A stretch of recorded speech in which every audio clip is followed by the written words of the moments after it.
The mist lingered over Lake Michigan that September morning, cloaking the shoreline in an aura of mystery and timelessness. For Adam Peterson and Mike Collins, what began as a routine fishing trip would soon become a life-altering encounter.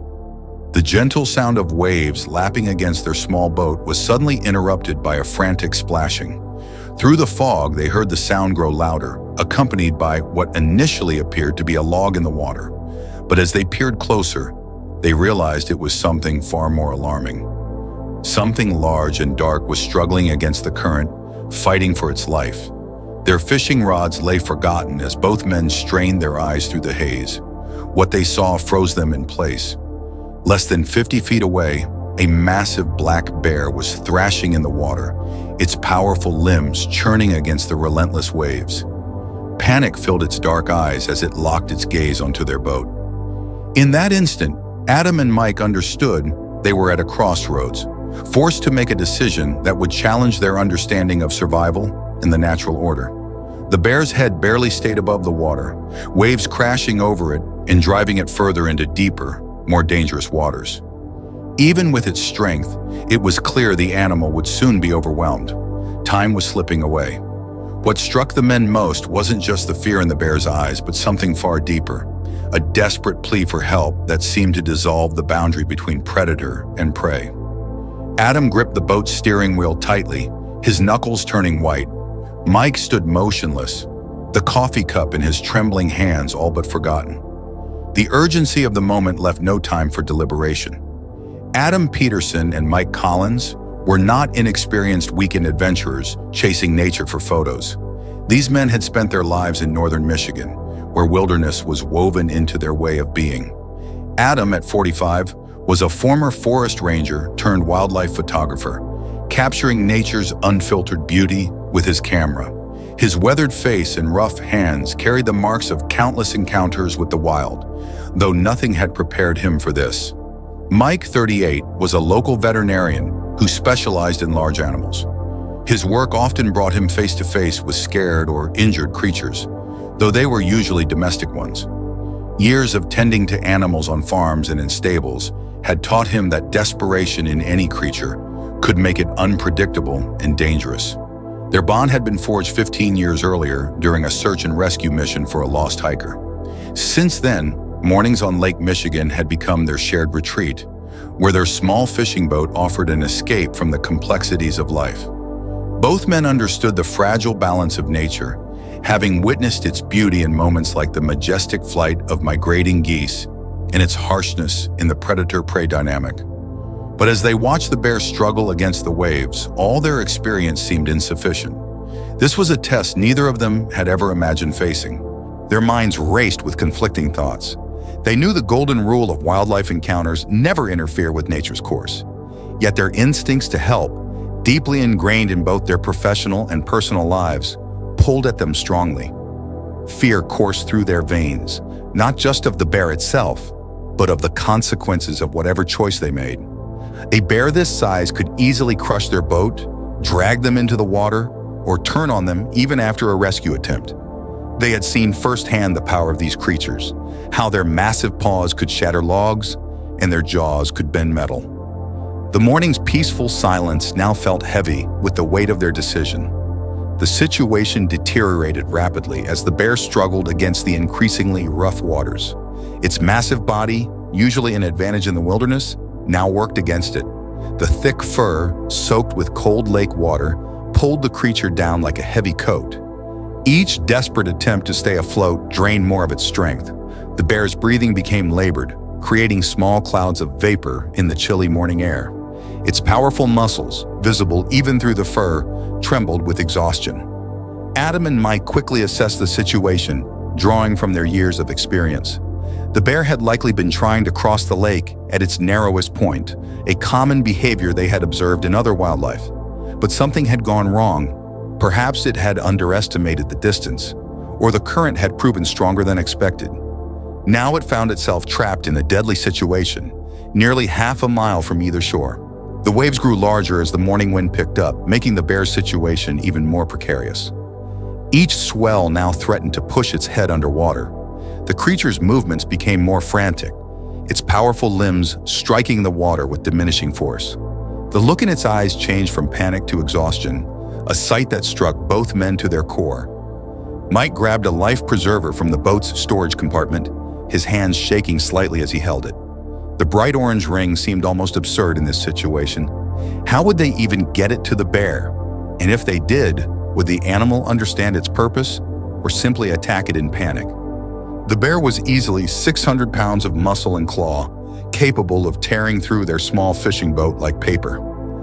Adam carefully maneuvered the boat closer, maintaining a cautious distance while trying to create a barrier between the bear and the deeper waters. The engine's low rumble seemed to catch the bear's attention.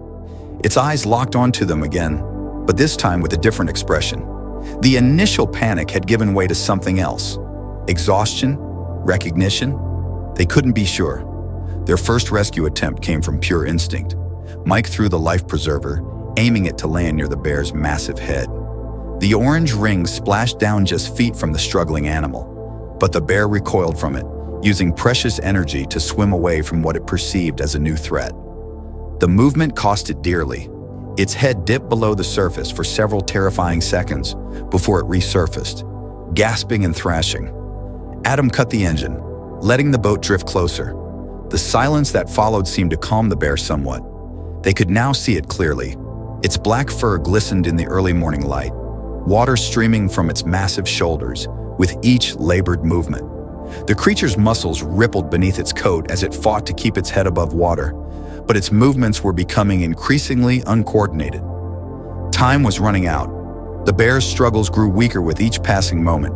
Its eyes, now heavily lidded with exhaustion, still held that haunting look of desperate intelligence.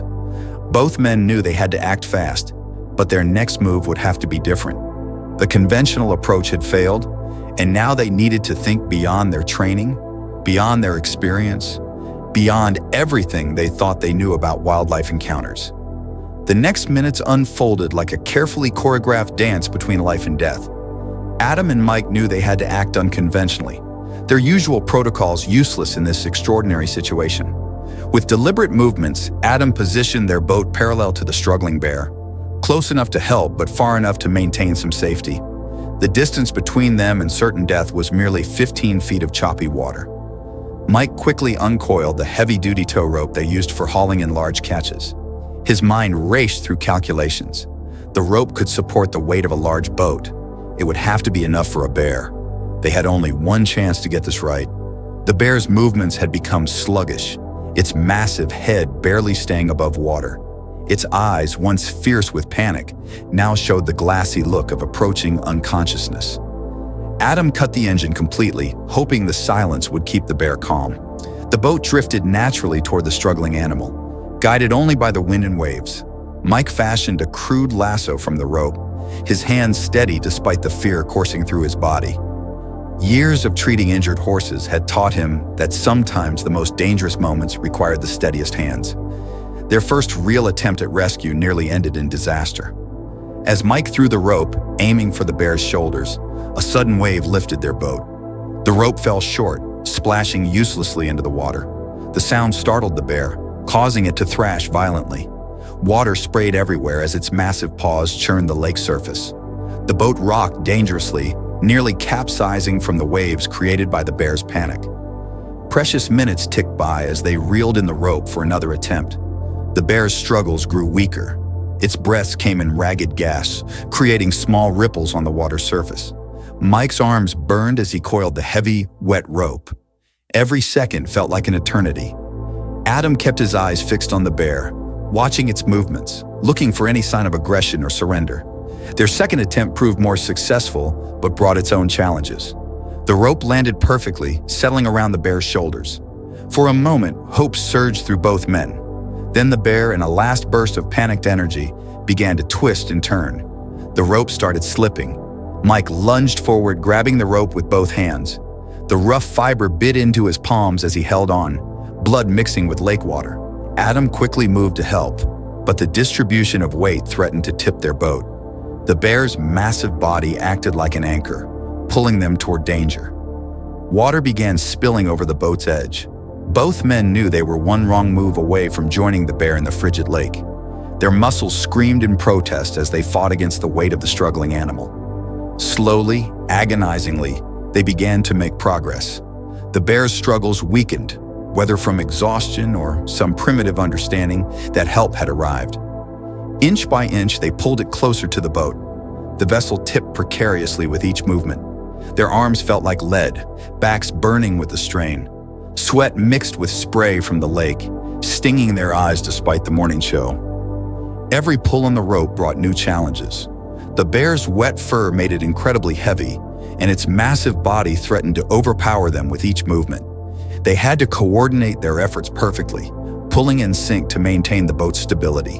One wrong move, one slip of the rope, and all would be lost. Their breathing became labored, matching the bear's desperate gasps. After what seemed like hours but was probably only minutes, they managed to get the bear alongside their boat. Its massive body rose and fell with each wave, fur slick against the vessel's side. Up close, they could see just how enormous it truly was. Its paw alone was bigger than a dinner plate, armed with claws that could easily tear through flesh and bone. Yet those weapons of nature now hung limply in the water, all fight gone from the exhausted animal. The critical moment arrived as the bear lay alongside their boat, its massive body heaving with exhaustion. The shore remained a distant haven, too far for them to tow such a massive creature. The bear's eyes, now barely open, held a glimmer of fading life. Adam and Mike exchanged glances, knowing they had reached the point of no return. They needed to get the bear onto their boat, or all their efforts would end in tragedy. Their vessel, a 20-foot fishing boat, had a low side rail perfect for hauling in large catches. But this was no fish. This was a 600-pound apex predator. Even in its weakened state, one swipe of its paw could prove fatal. The boat rocked dangerously as waves crashed against its side, threatening to roll them all into the depths of Lake Michigan. Mike tightened his grip on the rope, his bleeding hands protesting every movement. Adam positioned himself at the bear's head, knowing these next few seconds would determine life or death for all of them. The bear's breathing had become shallow, its massive chest barely rising. They had to act now. Adam reached down and grabbed the thick fur of the bear's neck, an action that went against every survival instinct he possessed. Mike synchronized his movements with Adam's, using the rope as leverage. The bear's weight threatened to pull them overboard as they heaved upward. Water cascaded from its fur as its massive form slowly rose from the lake. For one terrifying moment, the boat tilted sharply to one side. Water rushed over the rail, flooding around their feet. The bear's body was halfway in, its weight threatening to capsize them completely. Adam felt his grip slipping on the wet fur. Mike's face contorted with effort, his muscles trembling as he held the rope. Then something extraordinary happened. The bear, in what seemed like a moment of understanding, made one final effort. Its powerful muscles tensed, and it lunged forward with its remaining strength. The movement, combined with immense pulling, brought its entire body crashing onto the boat's deck. Time seemed to freeze. The bear lay motionless on their boat, water pooling beneath its massive form. Adam and Mike stood pressed against the opposite rail, their hearts pounding. They were now trapped on a small boat with one of nature's most dangerous predators. The bear's chest rose and fell with labored breaths, its eyes closed with exhaustion. The first few moments after getting the bear aboard felt like balancing on a knife's edge. Water sloshed around their feet as the boat stabilized, creating small waves that lapped against the bear's sodden fur. Neither man dared to move. Their muscles remained tensed, ready to jump overboard if the massive predator suddenly sprang to life. But the bear remained still, its chest heaving with exhaustion, eyes closed in what appeared to be complete surrender. Minutes passed in tense silence. The morning fog began to lift, revealing the enormity of their situation. The bear filled most of their deck space, leaving them pressed against the far rail. Its wet fur glistened in the strengthening sunlight, revealing battle scars and the marks of a long life in the wilderness. Up close, they could see it was an older male, its muzzle showing traces of gray. Gradually, the bear's breathing steadied. Adam and Mike exchanged glances, their own hearts still racing from the rescue. Their hands trembled from a mixture of adrenaline and physical exhaustion. Mike's palms still bled from the rope burns, leaving crimson streaks on the white rail where he gripped it for support. Then came the moment they had been dreading. The bear's eyes slowly opened. Both men held their breath, preparing for the worst. But what they saw in those eyes defied everything they knew about wild animals. Instead of panic or aggression, they saw something that looked remarkably like awareness.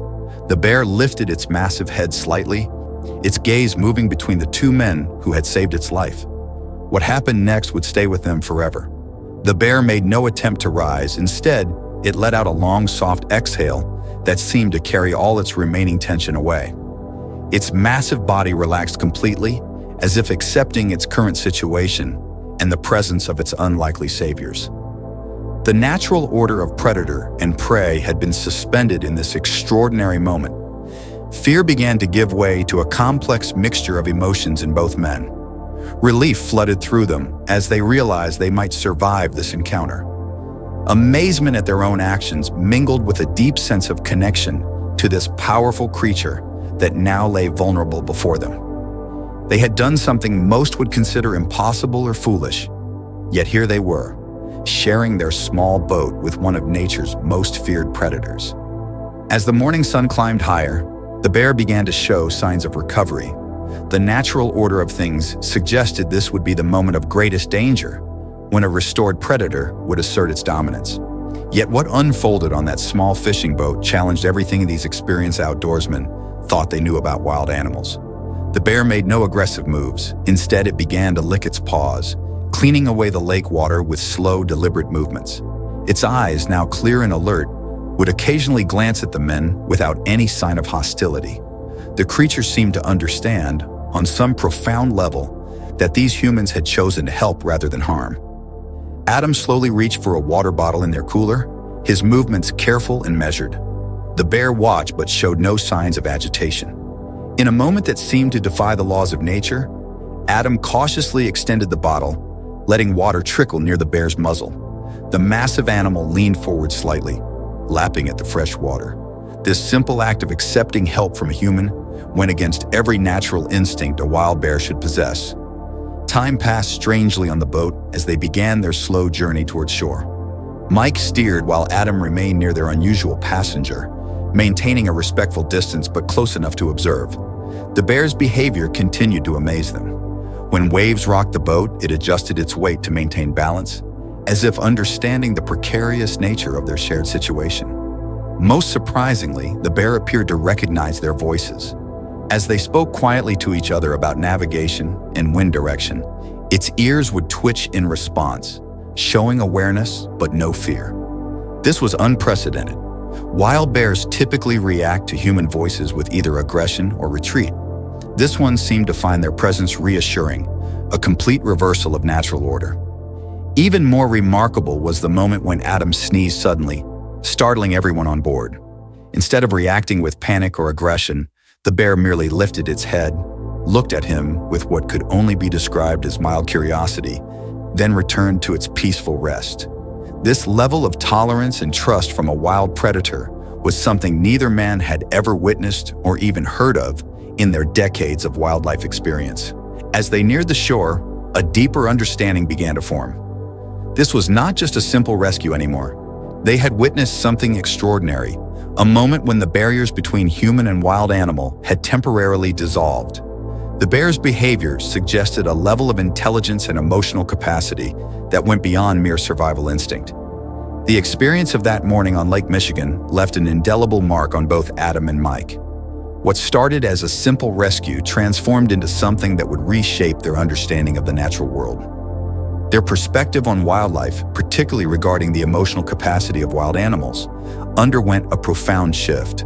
The barrier between human and animal had blurred in ways they never thought possible. The bear's behavior in those crucial hours changed them forever.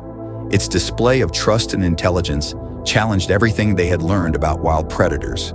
Adam found himself approaching his wildlife photography differently, spending more time observing and connecting with his subjects rather than just capturing images.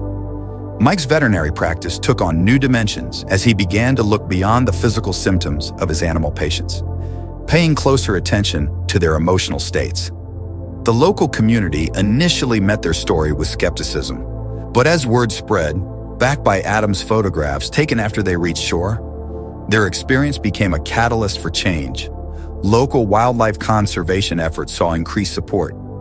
People began sharing their own stories of unexpected encounters with wildlife, creating a deeper appreciation for the cognitive and emotional complexity of animals they shared their wilderness with. The bear itself was safely guided back to the forest once they reached shore.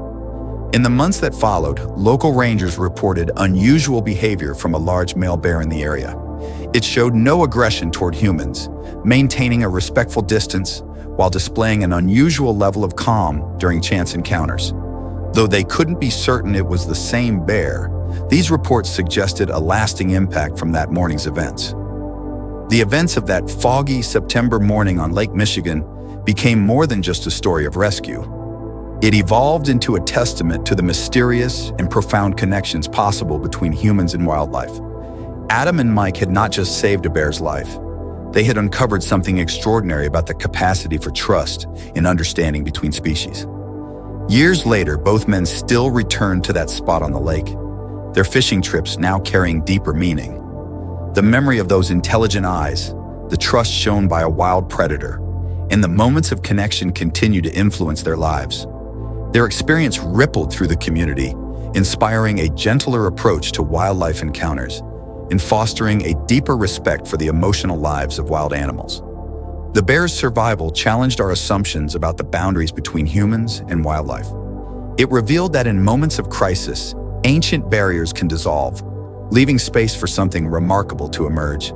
Perhaps most importantly, it showed that compassion, even in the most unlikely circumstances, can bridge gaps we once thought impossible to cross. Some mornings, when the mist rolls over Lake Michigan, locals swear they can still see a large bear watching the water from the shoreline, as if remembering its own brush with fate and the humans who chose to help rather than turn away. If this incredible story touched your heart, make sure to subscribe to our channel for more extraordinary tales of human-animal connections. Click the bell icon to never miss our weekly uploads of remarkable wildlife encounters and rescue stories.